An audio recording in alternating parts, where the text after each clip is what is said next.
All right. Well, we are back for another episode of Dashboard Dialogues. Today I'm joined with Garrett Smith, track star, consulting extraordinaire, all around great guy. Garrett, how you doing today?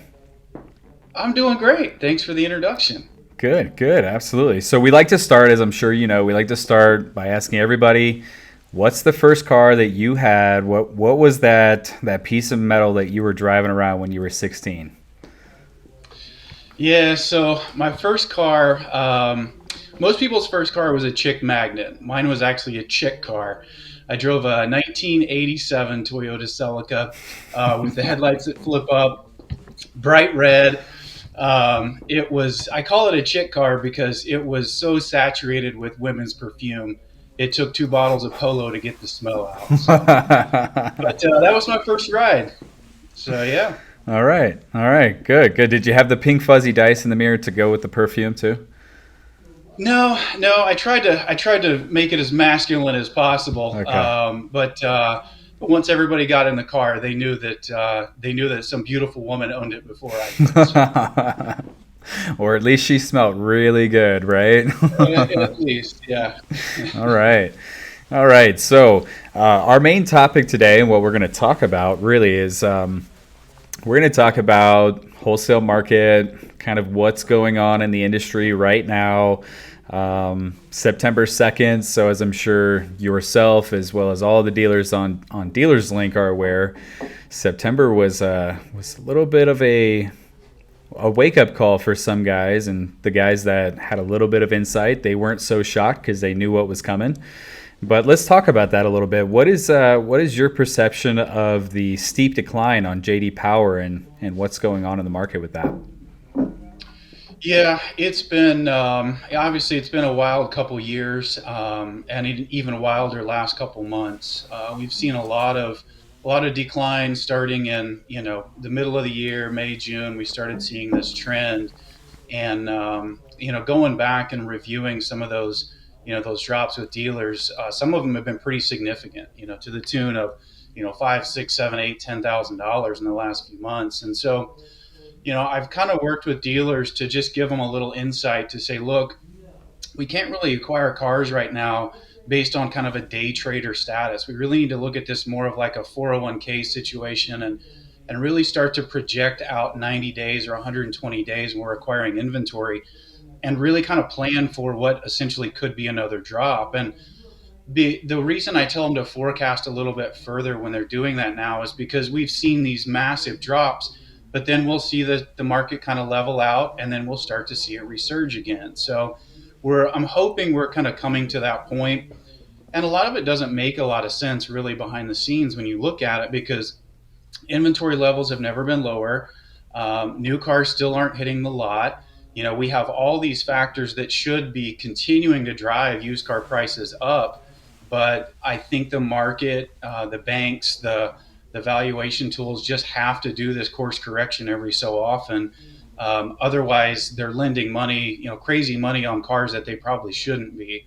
So I think that's probably a lot of what we're seeing is just seeing a lot of factors behind the scenes kind of course correcting a little bit, which we've seen a few times during the pandemic as we watch these values just gradually go down, then they stop, then they come back up, and then where our waves are much longer and more exaggerated than they have been in the past. So that's kind of what I'm seeing, doing some account reviews is just seeing a much longer cycle and a much longer trend when we're seeing book drops and book increases as we're kind of going through and evaluating inventory. Sure, sure. Excuse me. Yeah, you're right. It was right around the start of the year, or start of the summer rather, where we started to see black book reports were noticing they weren't very sharp, but they were definitely noticeable declines in most all segments of vehicles. I think there was minivans at one point in time that were actually increasing in value. So Yeah. probably at the height of the fuel crisis, $5 gas, and that kind of scared people. But I think even more so when we talk about what you had mentioned about the lenders scaling back the valuation tools, kind of course correcting, etc. What do we foresee happening with some of the people that went out and spent $15,000-$20,000 over MSRP, finance those vehicles, and now we're looking at pretty steady declines in the market on some of these vehicles? Yeah, I mean, it causes some panic, at the dealership level. It causes some panic, throughout, various factions of the industry, because we've seen that happen, and we followed that trend, and we've asked for more money, and we've spent more money on inventory that we needed just to keep the doors open and keep customers coming in. And now is the time when you have to really start looking at a lot of avenues to see, is this really a good fit? And that's where a lot of the tools that we offer come in, and really explain, what's going on in the market, not just what's going on down your street. And so, there's going to be some pain with some of this, but that's when, you really have to try and help dealers understand this is a long term, this is a longer term turn than maybe you're used to. And especially if you want to get back out of that vehicle, retain some of that money. I mean, profits have never been higher. So on the vehicles you are selling, you're making better money than you ever were. So you may have to take some losses on some of those units just to replace those and replenish that inventory. But you also have to look at the big picture, which is, I just talked with a dealer this morning, is averaging $11,000 a copy. In the past, that never happened. Hmm. That never happened on Right. new or used or both. And so you have to kind of weigh that out to say, well, we're going to have some inventory losses on these units because we had to be aggressive and we had to pay that extra money for it. But you also have to look at your profitability and say, yeah, I mean, there's times in the past where they may sell 50 cars and net out at $100,000 gross. Well, now you sell 5 or 6 cars and net out at $100,000 gross. So you've got to really kind of play both ends to the middle and say, well, we're going to take the risk. Some of these are going to pay off, some aren't, and you really have to take those vehicles back to the market. Get them back out there, expose them, and see if you can recover what you can. But new cars, used cars, they've never been more expensive for a customer to buy, but there's also never been more opportunity for a dealer to make profit. But you can't just focus on profit. You have to. There's going to be some losses that you incur along the way to make sure that you're managing the market and managing your inventory accordingly. Sure, absolutely. And I think those are all very strong points. I think it really does kind of speak to what we saw 18 months ago, where the market went crazy. Valuations went through the roof, and that's when dealers started making, higher and higher grosses. Per copy amounts were going up, and everybody was happy. Everybody's making money, and that forecasting, that projection mentality of looking ahead. Some of the guys, back then that were not looking ahead of time, they were just stuck in the moment. They were freaking out. Oh my God, all the cars are going up. I'm not going to buy any, but I'm also not going to sell until I make my money. And they got stuck. They got stuck flat-footed. And I think the big thing here is, how do we, help the community in general as far as dealerships go, and how do we adjust course as an industry to be okay. I mean, 2008 came around, everybody freaked out, panic definitely set in. There was some help, cash for clunkers, all that stuff, and people made it out. I mean, there are still people in the industry 20 years on that have been there and done that, so they're not too afraid. But there's definitely a lot of potential for panic, and I don't think it's a time for panic, but it's definitely a time to pay attention a little bit more, like you're saying, about what's going on, projecting out into the future. If a vehicle is moving slow now, it's probably going to move slower if the market, or the economy rather, continues to slide down. And there's definitely talks and speculation of a looming recession, right? And so if that does take place, what does that mean for the industry in general, right? We have to adjust course now and position ourselves a little bit more advantageous. And letting some of those cars go is a perfect way to do that. If you know it's aging, Yeah. and you're going to be losing your butt on it in 10 days, do your best to get rid of that thing so you can at least make the money that you can at that moment, for sure. Right. You'll have to be more aggressive from day one. I think one of the best things that dealership learned, and I was in a dealership in a store when this happened in 2008, was how to do more with less. How to, go back to the basics, go back to your process in the store, go back to the things that help you sell cars.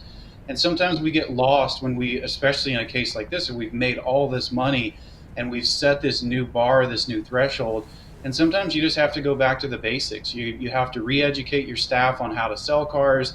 You have to dig deeper into the data to find out why this particular unit isn't moving. And sometimes sometimes there's just bad cars. You just get a hold of something. Maybe you bought it emotionally, you bought it in the moment, and you have to go back and treat it like a piece of inventory. You have to treat it, remove yourself from that process sometimes to really just go back and say, hey, I made a mistake. Let's get this thing out there. Let's expose it. Let's move it somewhere else, and let's move on and try not to make that mistake again. And I think recessions are detrimental to for a lot of reasons, but they also force all of us, even individually, to reevaluate our budgets, reevaluate our expenses, our advertising, those things that are within our control when the economy seems to be spiraling in one direction or the other. And that's the encouraging thing for me is I see a lot of dealers doing that now. I see a lot of dealers reevaluating their process and their Right. staff and their managers and their used car buyers. And it just makes us all better so that when this happens, or if it happens, that we're prepared for it. And so for me, that's encouragement. That's one little shining beacon of light in what could be a tumultuous time ahead. So that's just kind of how I feel about it. I sat at a desk when all this happened in 2008 and 2009, and I witnessed it. I participated in it, and I know that there's a better future ahead if you can get through this and make the right moves along the way. So Yeah, no, absolutely. And I think that kind of hits the nail on the head, right? I think the auto industry in general is made up of a lot of guys that are very resilient. They're very determined. They have a passion for what they're doing, and I think that ultimately does lead a lot of guys to make it out of these hard times, to adjust course. Getting flat-footed or getting complacent or thinking, you know what, we're okay, we're doing all right. Look at all this money that we've made in the past 18 months. We're going to be just fine. And you don't really make any adjustments. You could definitely be putting yourself in a position you don't want to be in 6 to 12 months from now, potentially. And that's one of the things that I think some of um, the books and the valuations that we're seeing right now, you mentioned it earlier. I mean, we could see that this is a sharp decline now, but it levels out a little bit towards the end of this month. Maybe at the end of November, et cetera, things start to really maybe rebound a little bit. I mean, we just don't know, right? And so kind of looking forward to, okay, what's my core inventory? What moves the fastest? And what am I making the most money on right now? That way I can stock my lot with that kind of inventory. And if I do have stuff that's going to hang around a little bit longer, is make that move. Get off of it. There's plenty of avenues. You've got auctions. You can circle back around to previous appraisals. Maybe you guys were just a little bit too far apart on that deal for that customer. But with this newfound information, values are dropping, but you can still make your money. You can go back to that customer and maybe drop that vehicle a little bit and get a retail customer happy, and you guys make the money that you can on that car before you lose too much more on that. And that brings me to kind of one of the other questions is, right now what we're seeing is, especially on JD Power, valuations have dropped, but market prices are still kind of up there. And there's going to be a bigger and bigger spread between what the books are actually going to lend and what the dealer is wanting to sell the car for. And that's going to create its own problems, right? yep, it is. And again, we have a lot of factions that work together and help move inventory, and auction prices are reflective of that, and wholesale inventory prices are reflective of that, and they all kind of work in symbiosis, if you will. but then you have market data and book data that are going opposite directions. And when that happens, you kind of have to hitch your wagon to one horse or the other and say, all right, I'm either going to follow this book trend and I'm going to use that as my source, or I'm going to follow the market and what it's actually selling for, and I'm going that direction. Because if you try and follow both of those at the same time, you're A, not going to acquire cars. You're B, not going to, you're not going to be able to sell those cars for the money that you want because the books are dropping and you don't want to take those losses. So you have to kind of figure out which direction you want to go. And, I'm a big believer in the market. I think the market is going to dictate, you know, all those different increases or decreases in that particular unit. That to me is much more comprehensive of what's actually going on. Like again, down my street, in my region, in my market area. But those book values, the banks are using those, so we have to again revise that process and figure out, how do I adhere to what's going on in the market, but also not put my customers in a situation, or not put my staff or my finance managers in a situation where I can't get this car bought. So you do have to kind of keep, you kind of have to keep an eye in both directions. But to me, the market data is going to be the ultimate telltale of what's going on. And the books again will drop and then they'll resurge, but that's where I think you have to give it some credence. But you can't put all your faith in what's going on in the book values, because again, if you go back and look a year or two in this last year of what NADA's done, the same car has varied $10,000 one direction and $10,000 the other direction in the last 2 years. And that's just not realistic. Right. The market may do that, but a book value in the past has really never done that. Right. And so I think they don't know the answer either. They're trying to keep everybody happy, but the books don't necessarily know the value. So, so follow that market data and use that as your guide stone, if you will.